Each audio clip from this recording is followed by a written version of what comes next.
समितियों के बाद अब हम इनके कार्यों के बारे में जानते हैं। कार्यों से संबंधित क्या, समितियां तो देखभाल कर लेती हैं, लेकिन इनके कुछ कार्य भी तो हैं, कार्य और दायित्व भी तो होते हैं, उसको भी ये पूरा करते हैं। इनके कार्यों के बारे में आपको दिख रहा होगा कि सबसे पहले क्या लिखा है, पक्की सड़कों का निर्माण करना, फिर पशु चिकित्सालय बनवाना, फिर प्राथमिक स्वास्थ्य केंद्र का निर्माण करना, फिर खाद और बीज केंद्र खुलवाना और स्कूल बनवाना। तो ये सारे कार्य के अतिरिक्त भी और कार्य हैं, तो इन्हें थोड़ा विस्तृत रूप से हम जानते हैं। पक्की सड़कों का निर्माण करना मतलब जहाँ कहीं भी आवश्यकता होती है, जहाँ यातायात की सुविधा ना हो और उसको सुगम बनाना है, तो वहाँ पर ये पक्की सड़कों का निर्माण करते हैं।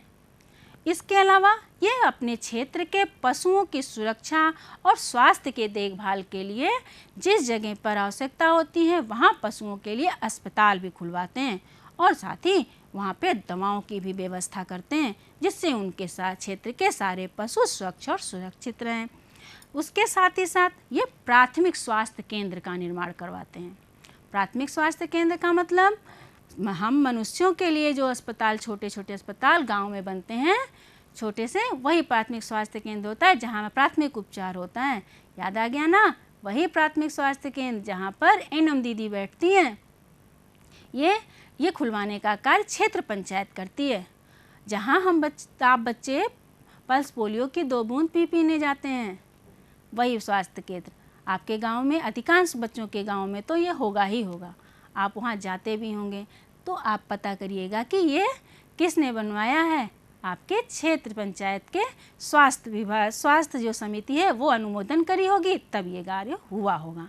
इसके अलावा ये खाद और बीज केंद्र खुलवाते हैं। खाद और बीज केंद्र खुलवाने का काम तो हर गांव में कराना जरूरी होता है, क्योंकि गांव में ही तो खाद और बीज केंद्र की ज़रूरत होती है।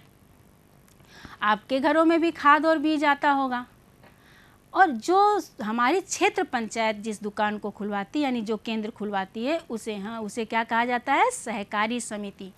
यहाँ पर उत्तम किस्म की खाद और नए और उत्तम बीज कम दामों में किसानों को मिलता है। आज एक काम करिएगा, आपके घरों में जो खाद और बीज आता है उसके बारे में अपने माता पिता से या बड़ों से पूछिएगा। आप पूछिएगा कि ये कहाँ से लाते हैं, और अगर वो सहकारी समिति से लाते हैं तो बताइएगा, अच्छी बात है, और अगर नहीं लाते हैं तो उनको बताइएगा कि आप सहकारी समिति के केंद्र से इन चीज़ों को लाएं, जिससे उन्हें अच्छे किस्म की खाद भी मिल सके और उत्तम और नए बीज मिल सकें, जिससे उनके खेतों में अच्छी उपज उगे। तो आपको पता चल गया ना खाद और बीज केंद्र खुलवाने का कारण। ये खुलवाते हैं और आपके गांव के लोगों को इसकी मदद मिलती है। इसके साथ ये स्कूल बनवाते हैं। जिस जगह पर प्राथमिक विद्यालय नहीं है या और ऐसे शैक्षिक केंद्र नहीं हैं जहाँ से लोगों की पढ़ाई हो सके, तो ये वहाँ पर स्कूल भी बनवाते हैं। इनका एक कारण यह है कि ये चाहते हैं कि हमारे क्षेत्र का सारा बच्चा पढ़ जाए, कोई अनपढ़ ना रहे, सभी साक्षर हो जाएं और देश का नाम रोशन करें और देश का विकास हो। इसके लिए ये जगह जगह स्कूल खुलवाते हैं, बालिका शिक्षा के लिए भी स्कूल खुलवाते हैं, तमाम ऐसे कार्य करते हैं। साथ ही साथ ये प्रौढ़ शिक्षा पे भी काम करते हैं कि जो व्यक्ति बड़े हो गए हैं, जैसे आपके बड़े, यदि उन्हें अक्षर ज्ञान नहीं है तो वो अक्षर ज्ञान करने के लिए ये अपने वहाँ पर प्रौढ़ शिक्षा केंद्र की भी स्थापना करवाते हैं। इसके अलावा बहुत से कार्य करते हैं। क्षेत्र पंचायत के कार्यों की कार्यशैली कैसी है, इसके लिए आपकी पाठ्यपुस्तक में एक ऐसी कहानी दी गई है, वर्णन दिया गया है, जिससे आपको पता चल जाए कि क्षेत्र पंचायत कौन कौन से कार्य करती है और किस तरह कार्य करती है। उस वर्णन को हम आपको सुनाते हैं, आप ज़रूर सुनिएगा, ध्यान से सुनिए। जुलाई का महीना था और रविवार का दिन था। तेज बारिश हो रही थी। गांव जगदीशपुर है, उसकी एक पुलिया टूट गई। उस दिन तो कोई नुकसान नहीं हुआ। क्यों? क्योंकि बारिश हो रही थी, लोग घर से बाहर नहीं निकले थे और रविवार का दिन था, लोगों की छुट्टियां चल रही थी। दूसरे दिन जब बारिश बंद हुई तो गांव के कुछ लोग उस पुलिया तक गए। उन्होंने देखा, अरे ये तो पुलिया ही टूटी है, लोगों ने विचार किया कि ये पुलिया टूटी कैसे। अभी तो पिछली गर्मी में ठेकेदार ने इसे बनवाया था। वहाँ जाकर उन्होंने टूटे हिस्से को जब देखा तो देखा कि वहाँ पर सीमेंट और लोहा कम लगा है। उन लोगों ने कहा, अरे ये तो लोहा और सीमेंट कम होने की वजह से पुलिया टूटी है। उन्हें बहुत गुस्सा आया कि अभी अगर लोग आते जाते तो हादसा हो जाता। इसके लिए उन्होंने ठेकेदार को बुलवा भेजा।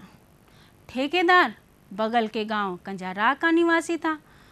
उसने आने से मना कर दिया। उसने कहा, हम नहीं आएंगे।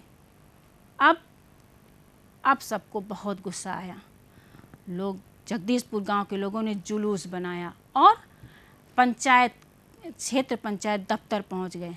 वहां पर जो क्षेत्र पंचायत दफ्तर में पंचायत प्रमुख बैठे थे श्री घनश्याम सिंह, उनसे उन्होंने अपनी खूब शिकायत करी और कहा कि पुलिया टूट गई, वहाँ पर लोहा और सीमेंट ही इतना कम लगा था, नुकसान हो जाता, किसी का जान भी जा सकती थी।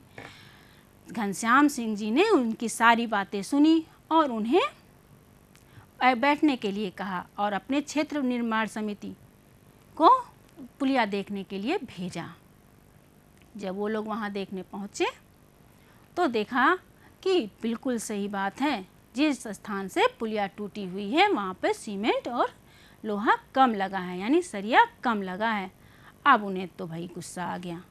वो वहाँ से आकर सारी बातें पंचायत प्रमुख को बताई।